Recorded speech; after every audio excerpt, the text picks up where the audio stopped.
ಎಷ್ಟೇ ಸ್ಪಷ್ಟನೆ ಕೊಟ್ಟರು ಅದಾನಿ ಗ್ರೂಪ್ ಮತ್ತು ಸೆಬಿ ಮುಖ್ಯಸ್ಥೆ ವಿರುದ್ಧ ಹಿಂಡನ್ಬರ್ಗ್ ಆರೋಪಗಳನ್ನು ಶುರು ಮಾಡಿದೆ. ಯಾರು ತಾತನ ಮನೆ ಗಂಟೆನ ಹೋಗ್ಬೇಕು ಅವ್ರಿಗೆ? ಎಲ್ಲ ಬೇರೆ ದೇಶದಲ್ಲಿ ಕೂತ್ಕೊಂಡು ಪುಕ್ಕಟೆ ರಿಪೋರ್ಟ್ ಬರೆಯೋದು. ವಿನೇಶ್ ಫೋಗಟ್ 100 ಗ್ರಾಮ್ ಏನೋ ಷಡ್ಯಂತ್ರ. ಇದು ಷಡ್ಯಂತ್ರ ಅಲ್ಲ, ಇದು ಸತ್ಯ. ಯಾರೋ ಹೇಳಿದ್ರೆ ಅದು ಅಂತ ಕಾಂಗ್ರೆಸ್ಗೆ ನಾಳೆ ನಿಮ್ಮ ಸರ್ಕಾರ ಇದ್ದಾಗಲೂ ಇಂಥ ಕೋತಿಗಳಿರ್ತಾರೆ ಅನ್ನೋದನ್ನು ಮರಿಬೇಡಿ. There should be some structured reasons ಮತ್ತು ಇನ್ವೆಸ್ಟಿಗೇಷನ್ಸ್ ಇರಬೇಕು. ಯಾವನೋ ಎಲ್ಲೋ ಕೂತ್ಕೊಂಡು ಪುಕ್ಕಟೆ ಬರೆದುಬಿಟ್ರೆ ಏನೋ ಮಾರ್ಕೆಟ್ ಏನು ದೊಡ್ಡದಾಗಿ ರಿಯಾಕ್ಟ್ ಮಾಡ್ದಂಗಿಲ್ಲ. ಸ್ವಲ್ಪ ಬೆಳಗ್ಗೆ ಮಾಡಿತ್ತು, ಆಮೇಲೆ ಅದನ್ನು ಚೇತರಿಸ್ಕೋತು. ಎಕ್ಸೆಪ್ಟ್ ಅವ್ರದ್ದೇನೋ ಎನರ್ಜಿ ಸೆಕ್ಟರ್ದು ಅದಾನಿದು ಯಾವುದೋ ಶೇರ್ ಮೌಲ್ಯ ಒಂದು 14-15% ಬಂದಿದೆ. ಬರುತ್ತೆ ವಾಪಸ್ 3-4 ದಿನಕ್ಕೆ ರಿಪೇರಿಯಾಗಿ ಇನ್ನೊಂದು 10% 6% ಗೇನ್ ಮಾಡ್ಕೋತಾರೆ ಅಷ್ಟೇ.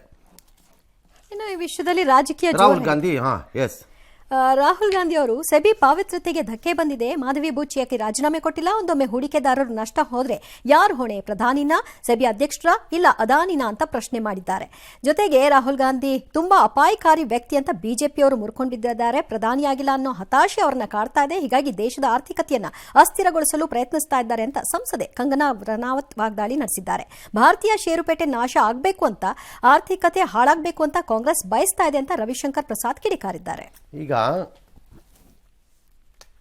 ಯಾವುದೋ ಒಂದು ಹಗರಣ ನಡೆದ್ರೆ ಸಿಎಂ ರೆಸ್ಪಾನ್ಸಿಬಲ್. ಸಿಎಂ ಹೆಂಗ್ರಿ ರೆಸ್ಪಾನ್ಸಿಬಲ್ ಆಗ್ತಾರೆ ಇದಕ್ಕೆಲ್ಲ? ಈಗ ಇದಕ್ಕೆ ಪ್ರಧಾನಿ ಜವಾಬ್ದಾರಿನಾ ಅಂತಾನೆ ಹೆಂಗಪ್ಪ ಆಗ್ತೀರಿ? ಕಾಂಗ್ರೆಸ್ ಆಡಳಿತ ಇದಾಗಿದ್ದು ಇನ್ವೆಸ್ಟಿಗೇಟ್ ಆಗಲಿ, ತಪ್ಪಿದ್ದವ್ರಿಗೆ ಮುಖಾಮುಖಿ ನೋಡೋದಕ್ಕೆ 4 ಓಡಿಸಿ ಬೇಡ ಅಂದವನು ಯಾವನಿದನ್ನ. ಯಾಕಂದರೆ ಶೇರ್ ಮಾರ್ಕೆಟಲ್ಲಿ ಭಾಳ ಬಡವರು ಎಲ್ಲ ದುಡ್ಡು ಹಾಕಿರ್ತಾರೆ. ಪಾಪ ಬಡವರು ಅಲ್ಲ, ತುಂಬ ಸಣ್ಣ ಹೂಡಿಕೆದಾರರು ಇರ್ತಾರೆ.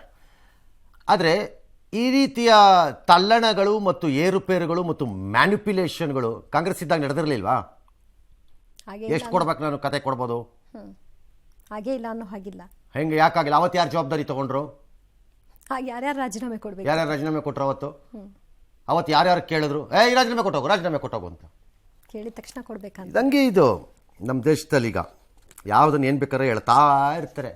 ಸುಪ್ರೀಂ ಕೋರ್ಟ್ ಸುಮೋಟೋ ಆಗಿ ಪರಿಶೀಲಿಸುತ್ತಾ ಅಂತ ಕೇಳಿದ್ರು. ಯಾಕೆ ಪರಿಶೀಲಿಸಬೇಕು? ನಿಮಗೆ ಹಿಂಡನ್ಬರ್ಗಿನ ವರದಿ ಅಷ್ಟೊಂದು ಅಪ್ಯಾಯಮಾನವಾಗಿದ್ದರೆ ನೀವೇ ಹಾಕಿ ಅದನ್ನು ತಗೊಂಡು, ಇದು ಸತ್ಯ, ನಾನು ಇದಕ್ಕೆ ಅಫಿಡವಿಟ್ ಹಾಕ್ತೀನಿ ಅಂತ ಹಾಕಿ. ಯಾರು ಬೇಡ ಅಂದಿರೋರು ಅದಕ್ಕೆ? ಒಂದಂತೂ ನಿಜ, ನಮ್ಮನ್ನು ನಾಶ ಮಾಡ್ಕೊಳ್ಳೋಕ್ಕೆ ಈ ಸರ್ಕಾರ ಬಂದರೆ ಸರಿ, ಮುಂದಿನ ಸರ್ಕಾರ ಬಂದಾಗ ನೆಕ್ಸ್ಟ್ ಬರೋರು ಅದೇ ಮಾಡ್ತಾರೆ, ಬೇರೆ ವಿಚಾರ. ಅದಕ್ಕೆ ಇನ್ಯಾರೂ ಬೇಡ, ನಮ್ಮವರೇ ಸಾಕು, ನಾವು ಸಾಕು.